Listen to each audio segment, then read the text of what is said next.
Thank you everyone for being here today. It is unfortunate that we're back together talking about another mass shooting incident in Orange County. It was only last year we had the incident at Geneva Presbyterian Church.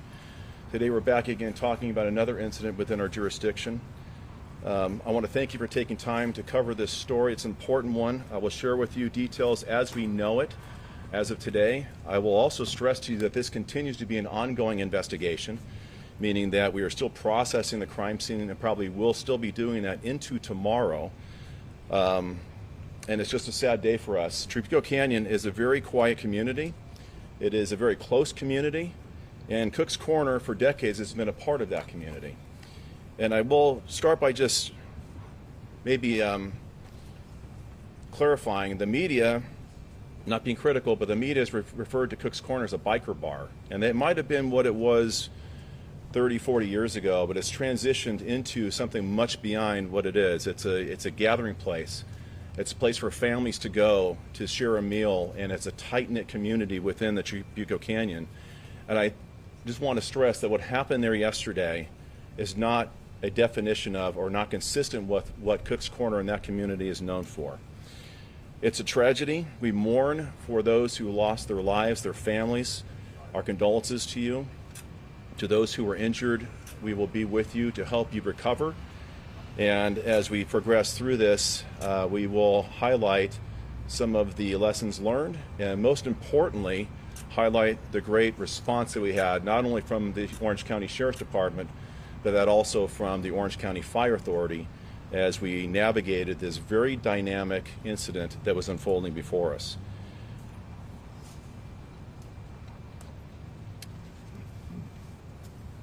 I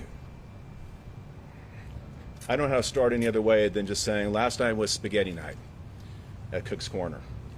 People gather on that night, they share a meal, it's a tight-knit community. It's a tradition that's been taking place there for some time, and it was very tragic in how it unfolded rapidly. I want to stress also that as this unfolds, and I want to thank you for your patience as we navigated the many challenges of this dynamic incident. I know that as the media and the community, you want information, and you want information fast. And we want to provide that information to you. But first and foremost, we want it to be accurate. And to do that, we have to go through the processes of the investigation. We owe that to the families, we owe that to the victims' families, we owe that to the community. I'm going to walk you through the progression of events that occurred yesterday at Cook's Corner. At 7:04 p.m., we received multiple 911 calls about a shooting occurring at Cook's Corner, an active shooter incident. Multiple deputies from my department responded and were there within 2 minutes to address the issues that were unfolding at Cook's Corner. When they arrived, they did not know the location of the shooter, and they split to quickly cover ground. I'll cover later the tactics and trainings and how we have grown over the years in our response, and that will make more sense in just a moment. A team of deputies responded to the upper parking lot area where they located the suspect. The suspect began firing multiple rounds at our deputies from a shotgun. Patrol units were struck by gunfire. At least one round went through the unit of a windshield's unit. No of our deputies were struck, and no injuries were sustained by them by gunfire or any other means. Despite the great danger, they progressed and encountered that individual, and a deputy-involved shooting occurred. Multiple deputies were involved in the shooting, and we do know and do believe that it was a gunfire from those deputies that ultimately took the life of the individual. Without a doubt, and without the immediate response of them starting immediate tactical first aid and creating an environment where OCFA, Orange County Fire Authority, paramedics could then get into the hot zone and start treating individuals. And this is a collaboration that's taken place for years with our agencies. Undoubtedly, more individuals might have may have lost their lives. What I'm sharing with you today is a culmination of witness statements who were there, and also body-worn camera video that's been reviewed to draw a chronology of events that occurred within that area. The suspect John Snowling, 59, residing in Ohio with a residence here in Southern California, was the individual who shot and killed 3 people and injured 6 additional. We're still gathering information about him and what his motives were. We do know he is a retired sergeant from the Ventura City Police Department, retiring in 2014. We do know that he took up residence in Ohio. We also know that he has a second residence potentially in the Camarillo area, and we believe he traveled from Ohio with an ongoing dispute regarding the separation and pending divorce with his wife. I want to cover the progression of events that took place. What we know by witness statements is that at that time, 7:04, Mr. Snowling entered Cook's Corner. We believe he had 2 firearms in his possession. He then went directly to his wife, who was within the business portion, the interior portion of Cook's Corner. By witness statements, we do not believe that there was any argument that ensued. He drew a weapon. He fired upon his wife, soon to be ex-wife, through divorce proceedings. She was struck once. I'm not going to go into the nature of her injuries. She was struck once by gunfire. We do know that somebody who was sharing a meal with his ex-wife was also shot at and struck by gunfire. Mr. Snowling, the suspect, then started randomly shooting at patrons within Cook's Corner. That progressed to the outside area. The individual who was with his wife was able to make it outside of the interior portion of the restaurant and into the exterior, ultimately to the roadway out in front. Once outside, Mr. Snowling, the suspect, these are photos. These aren't actual crime scene photos. These are photos by other means. This is the aerial portion of Cook's Corner. This would be the front portion. This would be El Toro Road. Live Oak Canyon goes in this direction here.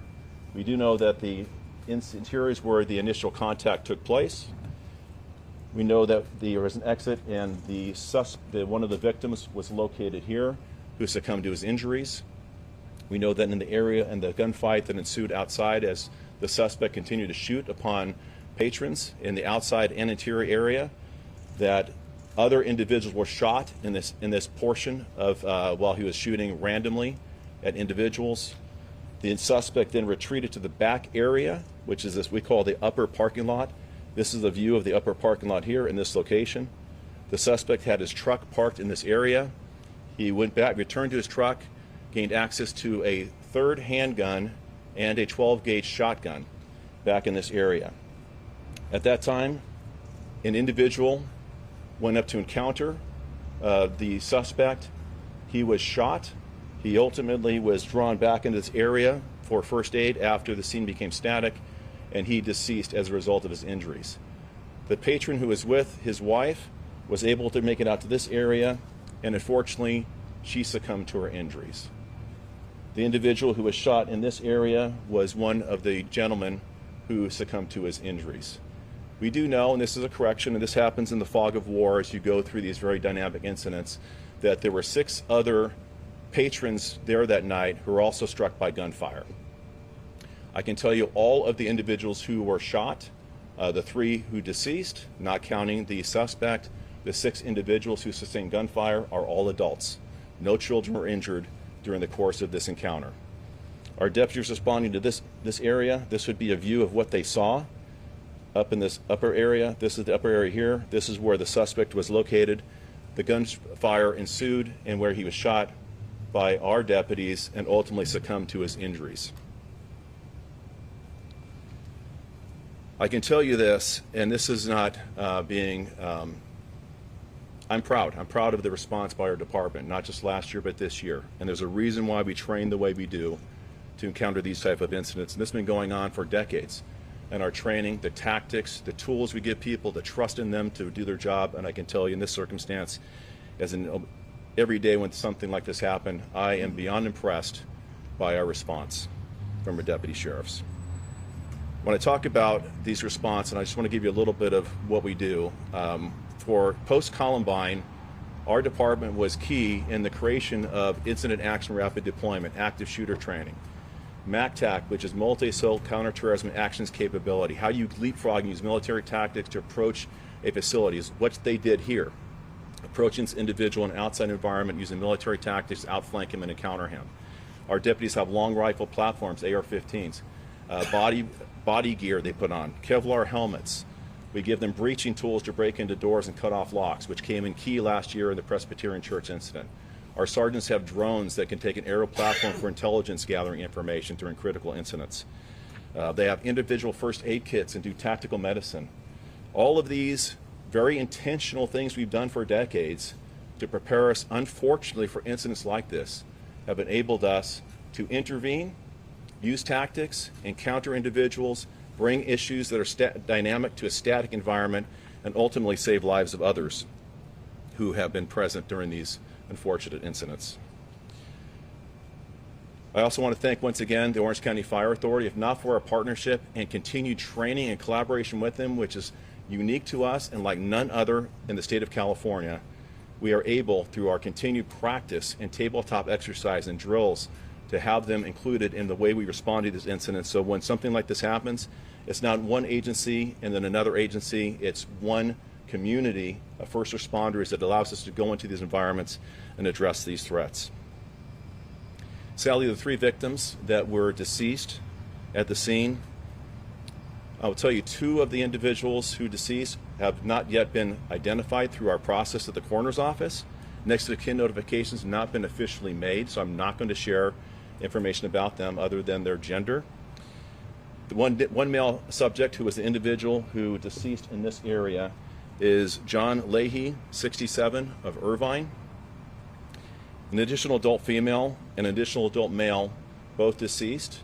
One was with the wife, and one was made an attempt to encounter the suspect in the back parking lot and hopefully bring this circumstance to an end. 6 additional victims were taken to local hospitals. Later, the doctor will describe their ability to treat them, and as much as he's willing to share or can legally share about their injuries. As I mentioned earlier, all 6 of those individuals sustained gunshot wounds.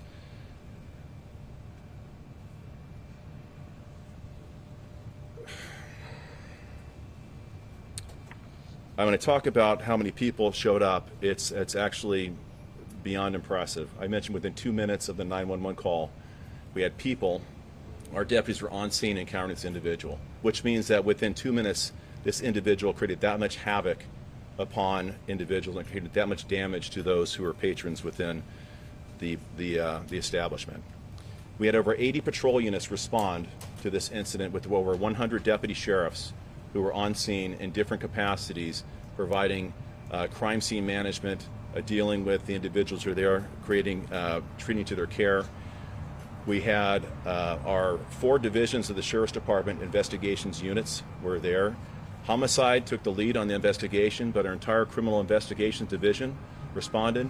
Southeast operations criminal investigators responded, and Southwest division investigators responded to address this issue.